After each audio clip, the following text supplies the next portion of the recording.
Assalamualaikum warahmatullahi wabarakatuh. Perkenalkan, nama saya Billy Lafi Aula dengan NIM 2102311000145.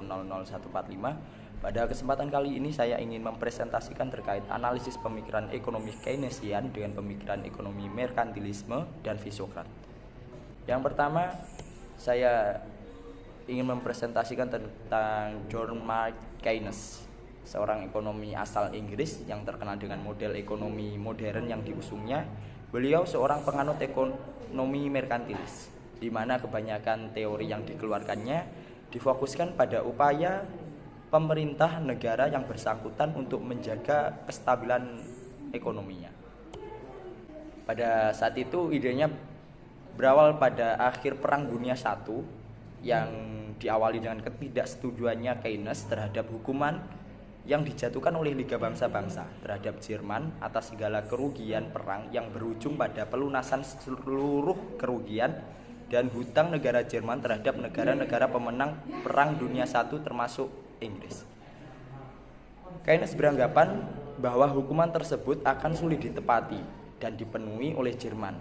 Hal tersebut membuat perekonomian negara-negara lain runtuh.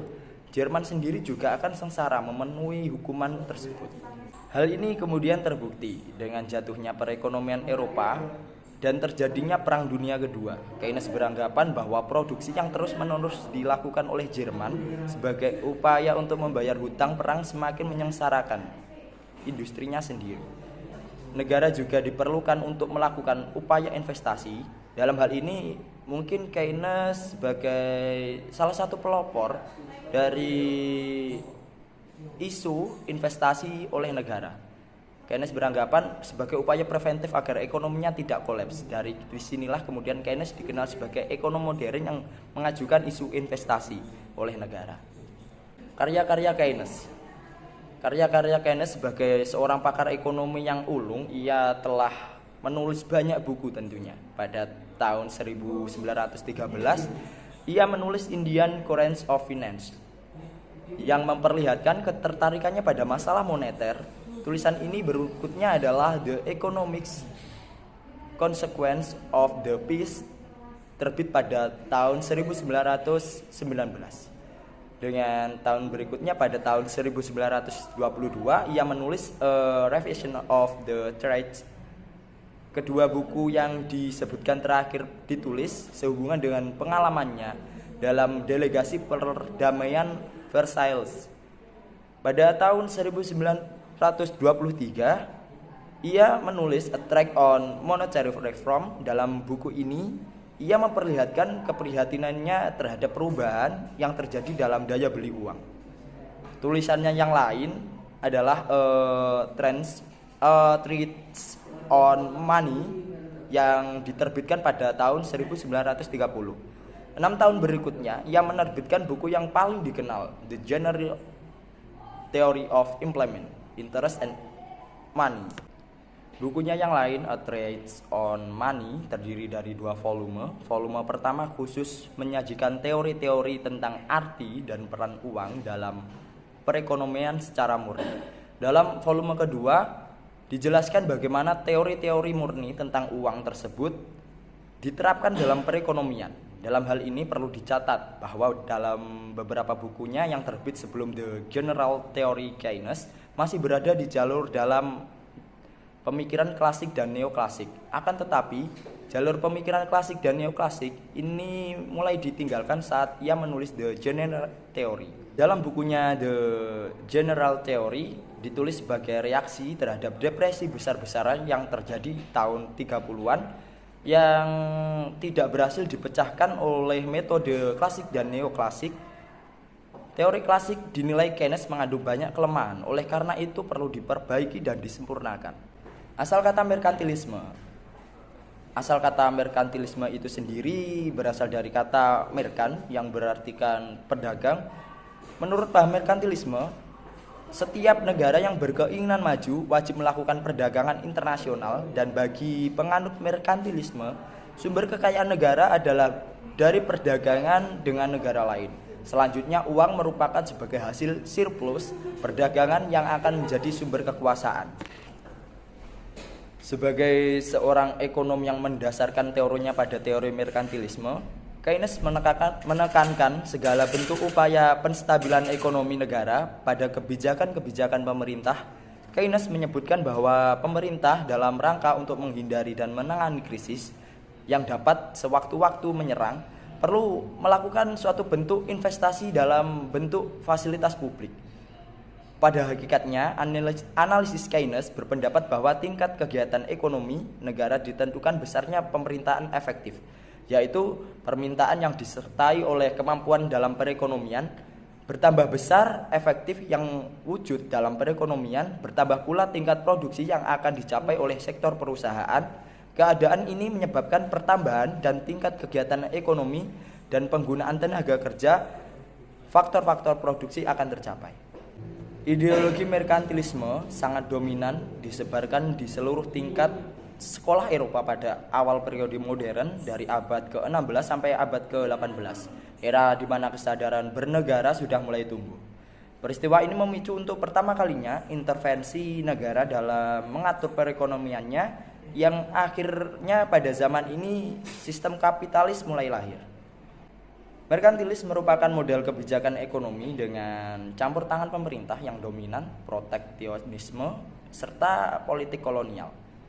Ditujukan dengan neraca perdagangan luar negeri yang menguntungkan pemikiran-pemikiran ekonomi lahir pada kaum merkantilis disebabkan adanya pembagian kerja yang timbul di dalam masyarakat, pembagian kerja secara teknis dan pembagian kerja secara teritorial yang selanjutnya akan mendorong perdagangan internasional. Pemikiran ekonomi kaum merkantilis merupakan kebijakan yang sangat melindungi industri dalam negeri, tetapi menganjurkan persaingan. Sementara itu terjadi pembatasan-pembatasan yang terkontrol dalam kegiatan perdagangan luar negeri, kebijakan kependudukan yang mendorong keluarga dengan banyak anak, kegiatan industri dalam negeri dengan tingkat upah yang rendah, proteksi industri yang menganjurkan persaingan dalam negeri, dan tingkat upah yang rendah mendorong ekspor. Inti pemikiran merkantilis ini adalah yang pertama, emas dan perak khususnya merupakan bentuk kekayaan yang paling banyak disukai.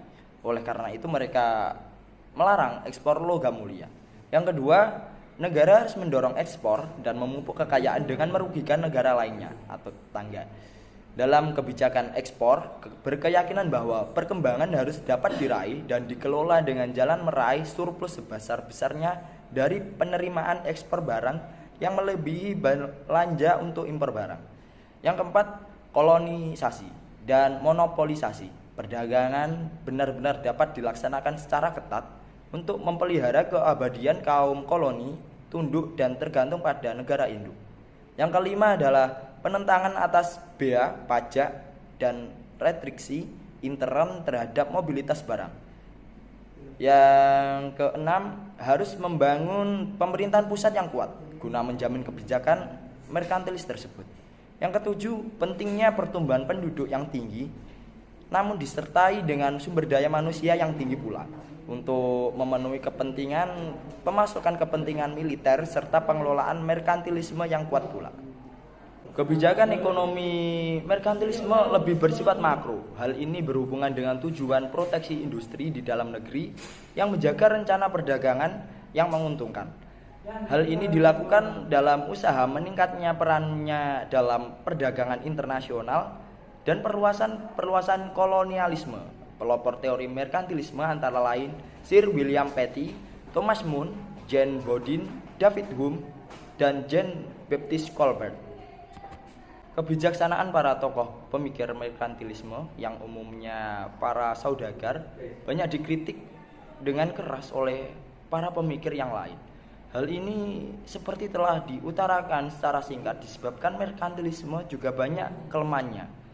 Seperti diutarakan di atas bahwa muncul suatu mazhab baru untuk mengimbangi kelemahan mazhab merkantilisme itu. Para tokoh dari mazhab baru itu merasa keberatan dengan pemikiran dan kebijaksanaan merkantilisme serta pelaksanaannya di masyarakat. Oleh karena itu, sebagai reaksi negatif terhadap mazhab merkantilisme, maka lahirlah mazhab Fisokrat. Yang ketiga yaitu Fisokrat. Fisokrat yang berasal dari kata psik yang artinya alam, kratein yang atau kratos yang artinya kekuasaan. Dengan kata lain, penganut aliran ini percaya bahwa sumber daya alam adalah sumber dari kekayaan. Kaum Fisokrat percaya bahwa alam diciptakan Tuhan penuh keselarasan dan keharmonisan. Kaum Fisokrat percaya bahwa sistem perekonomian juga mirip dengan alam yang penuh harmonis. Dengan demikian, setiap tindakan manusia dalam memenuhi kebutuhan masing-masing juga akan selaras dengan kemakmuran masyarakat banyak. Beri manusia kebebasan dan biarkan mereka melakukan yang terbaik bagi dirinya masing-masing. Pemerintah tidak perlu campur tangan dan alam akan mengatur. Semua pihak akan senang dan bahagia. Inilah yang menjadi cikal bakal doktrin laissez-faire, laissez-passer, yang kira-kira berarti biarkan semua terjadi, biarkan semua berlalu. Let go, let pass. Perekonomian bebas yang lebih dikembangkan oleh Adam Smith kemudian, tanpa adanya intervensi atau campur tangan dari pemerintah, maka semua tindakan manusia akan berjalan secara harmonis, otomatis, dan bersifat self-regulating. Mazhab Fisokrat tumbuh sebagai kritik terhadap pemikiran ekonomi merkantilis. Tokoh pemikir yang paling terkenal pada mazhab ini adalah Francois Quesnay, 1694 sampai 1774. Dokter pribadi Louis dan Madame de Pompadour. Sumbangan pemikiran yang terbesar dalam perkembangan ilmu ekonomi adalah hukum-hukum alamiah dan menjelaskan arus lingkaran ekonomi. Buku Quesnay yang berjudul Table Economique adalah usaha pertama pembuatan model matematika terhadap seluruh aspek ekonomi dan menunjukkan bagaimana sesungguhnya hubungan antar bagian ekonomi tersebut. Dalam bukunya tersebut, Quesnay memulai dengan asumsi bahwa ekonomi dapat digambarkan ke dalam 3 kelas atau sektor berbeda, yaitu sektor pertanian yang menghasilkan makanan bahan mentah dan hasil-hasil pertanian lainnya. Yang kedua adalah sektor manufaktur yang memproduksi barang-barang seperti pakaian dan bangunan serta alat-alat yang diperlukan oleh pertanian dan pekerja pabrik. Sektor manufaktur termasuk juga sektor jasa karena bertanggung jawab untuk memfasilitasi perdagangan domestik dan internasional. Yang ketiga yaitu kelas pemilik tanah. Kelas pemilik tanah yang tidak menghasilkan nilai ekonomi apa-apa, tetapi mereka memiliki klaim atas surplus output yang dihasilkan dalam pertanian. Biaya sewa ini mempresentasikan biaya surplus kepada pemilik tanah, dan pandangan ini dikenal dengan teori sewa Fisokrat. Tentunya berbeda dengan kaum merkantilis yang sangat mengagungkan aktivitas perdagangan luar negeri. Kaum Fisokrat justru menyebut kegiatan perdagangan bersifat steril. Sedangkan aktivitas yang betul-betul produktif menurut mereka adalah kegiatan yang banyak memanfaatkan kekayaan alam seperti pertanian dan pertambangan. Adapun inti pemikiran dari kaum Fisokrat ini membagi 4 golongan. 4 golongan tersebut yang terdiri dari kelas produktif dari kaum petani. Yang kedua adalah kelas des proprietaries, kelas tuan rumah dari kaum pemilik tanah. Yang ketiga, kelas steril atau kelas stipendil atau kelas tidak produktif yang meliputi kaum pedagang, saudagar, pengrajin, dan industriawan. Yang keempat adalah kelas pasif, kelas masyarakat, buruh atau labor, dalam kaum pekerja yang menerima upah dan gaji dari tenaganya. Kesimpulan terkait pemikiran Keynesian.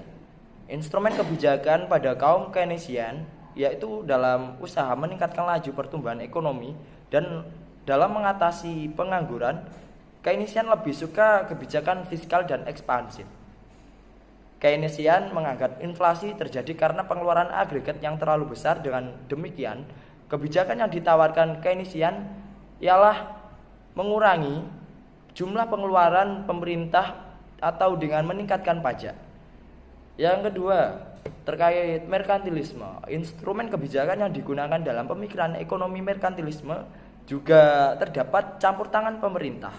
Tetapi perbedaannya dalam hal ini campur tangan pemerintah bersifat dominan, serta adanya politik kolonial di mana suatu negara menguasai rakyat dan sumber daya negara lain, tetapi tetap berhubungan dengan negara asal. Menurut pandangan merkantilisme tentang kemakmuran suatu negara yaitu terletak pada banyaknya persediaan logam mulia, emas, dan perak, serta dicapainya ekspor, surplus atau nilai impor. Dalam pemikiran ekonomi merkantilisme, ini juga bersifat nasionalisme. Nasionalisme yang dimaksud adalah rasa cinta terhadap bangsa dengan melakukan segala upaya untuk meningkatkan pendapatan bangsa sendiri dengan menaikkan ekspor ke negara lain.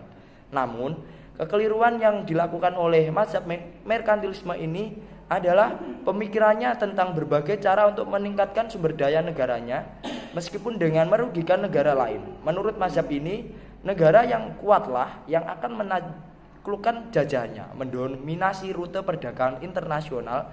Dengan demikian, pemikiran nasionalisme dari merkantilisme ini telah bergeser menjadi literalisme, ekspansionisme, dan kolonialisme. Dampak dari pemikiran ini pada kenyataannya terjadi sampai pada abad ke-21 yang menunjukkan bahwa negara-negara maju yang telah mendominasi menjadi adik kuasa bagi negara-negara pinggiran atau berkembang lainnya. Yang ketiga yaitu instrumen kebijakan Fisokrat yang digunakan dalam pemikiran ekonomi Fisokrat, yaitu tanpa campur tangan pemerintah, karena dalam aliran Fisokrat menganggap alam akan dengan sendirinya mengatur semuanya, dalam pihak semua akan senang dan bahagia. Selain itu, pemikiran kaum Fisokrat yang menonjol dalam perkembangan ilmu ekonomi selain lingkar arus dalam tabel ekonomi, yaitu tentang teori nilai harga barang yang menjadi 3, yaitu harga dasar barang, harga penjualan, dan harga yang harus dibayar konsumen. Dan perbedaan dan persamaan antara pemikiran ekonomi Keynesian John Maynard Keynes dengan merkantilisme dan Fisokrat berdasarkan perbedaan pandangan antara pemikiran ekonomi Keynesian, merkantilisme, dan juga Fisokrat hanyalah pada penekanan faktor yang paling dominan dalam menentukan kemakmuran negara. Pada pemikiran Keynesian dan merkantilisme memiliki pandangan yang sama, yaitu dengan menyatakan bahwa adanya campur tangan pemerintahan dalam kebijakan ekonomi untuk mencapai kemakmuran negara. Sedangkan kaum Fisokrat sendiri menciptakan kemakmuran negara itu alamlah yang akan menentukan. Dan itu presentasi dari saya. Apabila ada kekurangan mohon dimaafkan. Akhirul kalam, wassalamualaikum warahmatullahi wabarakatuh.